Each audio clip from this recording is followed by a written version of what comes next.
Ready. 5 second trade dictation है, सभी लोग मैटर को ट्रांसक्राइब करेंगे। स्टार्ट।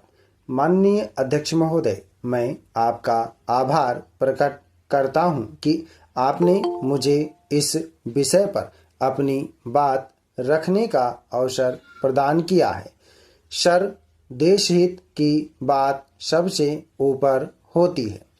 आज यहाँ इस सदन में गरीब के हित की बात हो रही है। अगर पूरे देश में संसद सदस्यों की तनख्वाह कटने की बात की जा रही है तो यह ठीक है और स्वागत योग्य बात है, लेकिन पूरे देश में जो प्राइवेट सेक्टर के लोग हैं वे लोग बेरोजगार हुए हैं। उनके लिए हमारी सरकार क्या कर रही है?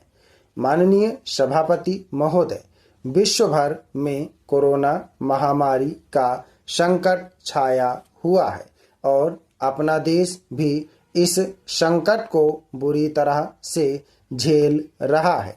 मैं महाराष्ट्र राज्य से आता हूं और हमारा यह राज्य कोरोना से सबसे ज़्यादा प्रभावित हुआ है। मेरी पार्टी शिवसेना की तरफ से है।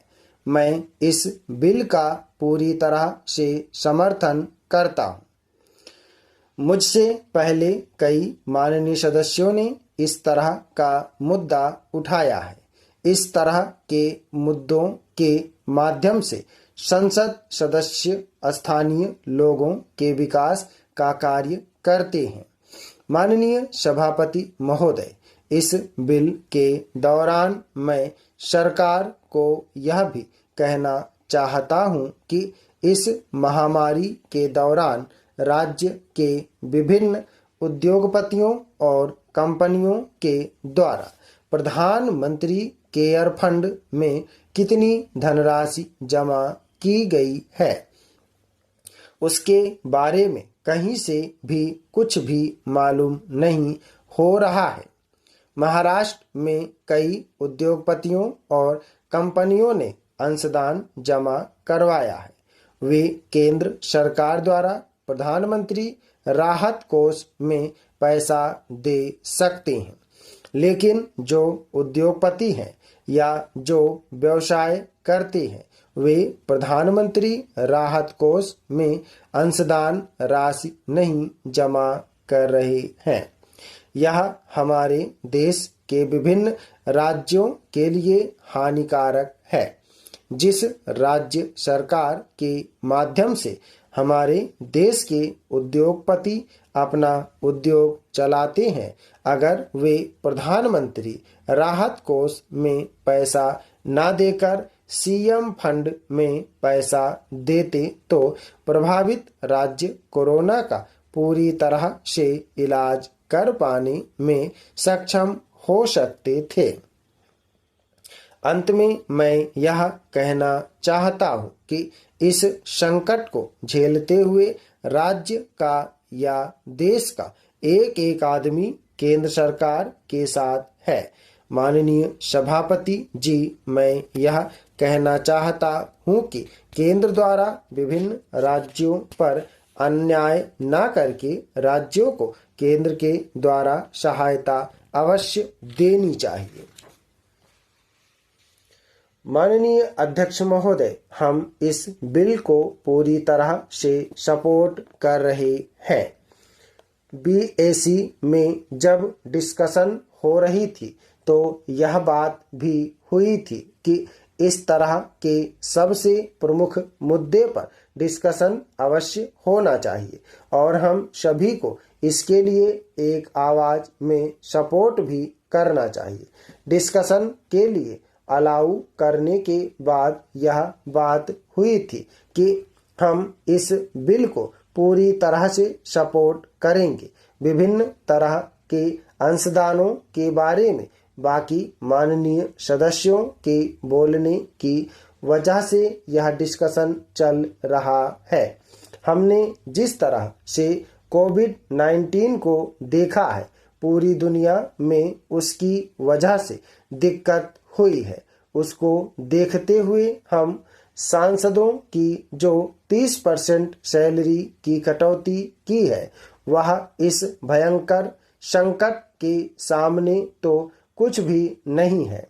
हम लोगों ने देश भर में जो देखा है, हमने देखा है कि गरीब से गरीब आदमी ने भी अपने बगल वाले व्यक्ति को सपोर्ट किया है। जो भीख मांगता था, उस भीख मांगने वाले आदमी ने भी बगल वाले भूखे आदमी को पैसे देकर उसकी मदद की है। गांव से लेकर हम लोगों के शहरों तक भी बहुत से लोगों ने इसमें पूरा देश एक है बोलकर सभी लोगों ने अपना अपना सपोर्ट दिया है। उस सपोर्ट के साथ हम लोग इस डिस्कशन वाले बिल को अपना पूरा सपोर्ट कर रहे हैं। इसके साथ साथ अनुदान राशि फंड के लिए अभी बहुत से माननीय सदस्यों ने यहाँ पर बोला है, जो इस समय इस सदन में उपस्थित नहीं है। यह अनुदान राशि नहीं है, बल्कि यह तो पब्लिक की राशि है। हम लोगों ने भी सोचा था कि कोरोना की वजह से यह पूरा पैसा हॉस्पिटल के लिए, एम्बुलेंस के लिए, मेडिकल के लिए, इन सभी कामों के लिए यूज करने के खर्च किया जाएगा, जिसके लिए हम सभी सदस्यों ने प्लान भी तैयार किया था। आज यह जो अनुदान राशि का पैसा 2 साल के लिए रोक दिया गया है, उस पर सरकार जरूर और एक बार विचार करके उसे पॉजिटिव वे में लाकर इस सदन के सामने प्रस्तुत करे तो मुझे अत्यंत प्रसन्नता का अनुभव होगा। माननीय अध्यक्ष महोदय, आज इस गरिमामयी सदन में मैं अपने सभी सम्मानित सदस्यों को लद्दाख की पूर्वी सीमाओं पर हाल ही में हुई गतिविधियों से अवगत कराने के लिए उपस्थित हुआ हूँ।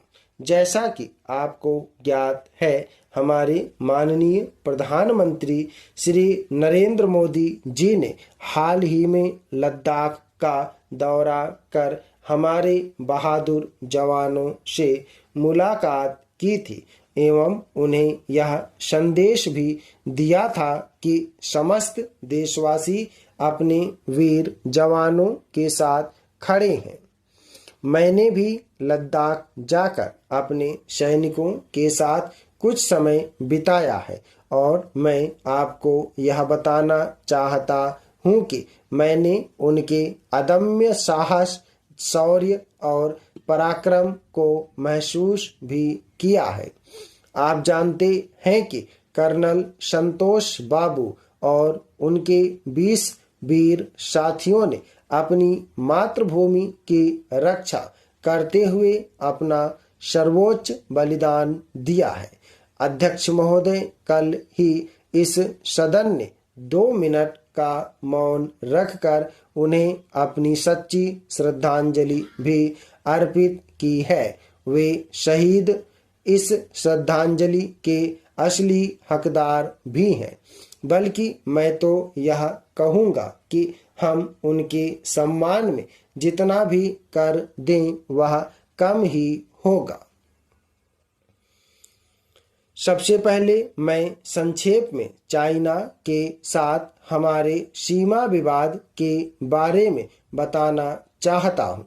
जैसा कि हमारा यह सदन इस बात से अवगत है कि भारत एवं चीन की सीमा का प्रश्न अभी तक अनसुलझा हुआ है। भारत और चीन की बाउंड्री का वास्तविक सीमांकन या सीमा निर्धारण आदि को चाइना नहीं मानता है। हम यह मानते हैं कि यह अलाइनमेंट अच्छी तरह से नापकर पूरी ईमानदारी से बनाया हुआ एवं भौगोलिक सिद्धांतों पर आधारित है, जिसकी पुष्टि न केवल संधि शर्तें और एग्रीमेंट करते हैं, बल्कि दोनों ही देशों के रक्षा विशेषज्ञ भी इस पर अपने दस्तखत किए हैं। स्टॉप। धन्यवाद। ओके दोस्तों, आप इसको प्रैक्टिस है, सभी लोग मैटर को प्रैक्टिस और ट्रांसक्राइब करेंगे। 100 शब्द प्रति मिनट की स्पीड से है।